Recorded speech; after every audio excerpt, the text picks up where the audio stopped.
अस्सलाम वालेकुम दोस्तों, मेरे सब खैरियत होंगे। दोस्तों, व्हाट्सअप का इस्तेमाल कौन नहीं करता। अगर आप भी व्हाट्सअप का इस्तेमाल करते हैं तो ये लाज़मी बात है कि अपने दोस्तों रिश्तेदारों के साथ आप चैट करते दौरान मुख्तलिफ़ किस्म के स्टिकर्स वगैरह शेयर करते होंगे, क्योंकि दोस्तों आजकल इसका बहुत ही ट्रेंड है। लोग व्हाट्सअप के ऊपर स्टिकर्स वगैरह बहुत ज़्यादा शेयर करते हैं।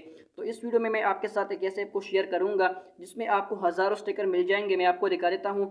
इस ऐप का लिंक आपको डिस्क्रिप्शन में मिल जाएगा यूट्यूब में। इसके अलावा अगर आप फेसबुक के ऊपर ये वीडियो देख रहे हैं तो आपको उधर भी इस वीडियो का जो इस ऐप का जो लिंक है वो आपको मिल जाएगा। इस ऐप की दोस्तों खुसूसियत ये है कि इसमें आपको हज़ारों स्टिकर मिल जाएंगे। इसके अलावा जो आने वाले स्टिकर होंगे वो भी दोस्तों इसमें खुद ब खुद अपडेट हो जाते हैं। सबसे पहले आप ऊपर देख सकते हैं फॉर यू लिखा है, इसमें आपको मुख्तलिफ किस्म के स्टिकर्स मिल जाएंगे। इसके बाद जो ऑप्शन है वो है ट्रेंडिंग का। जो आजकल दोस्तों स्टिकर चल रहे होते हैं वो इसमें आपको मिल जाएंगे।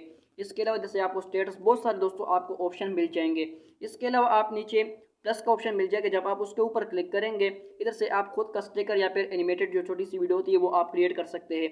तो इसको आप लाजमी इंस्टॉल करें और चैट करते दौरान अपने दोस्तों के साथ इस किस्म के स्टिकर दोस्तों लाजमी शेयर करें। तो इस वीडियो को दोस्तों शेयर कर लें अपने दोस्तों के साथ, रिश्तेदारों के साथ। मिलते हैं फिर अगली वीडियो में। चैनल को दोस्तों लाजमी सब्सक्राइब कर लें, फेसबुक पेज को लाइक कर लें। मिलते हैं फिर अगली वीडियो में, तब तक के लिए इजाज़त दीजिए। अल्लाह हाफिज़।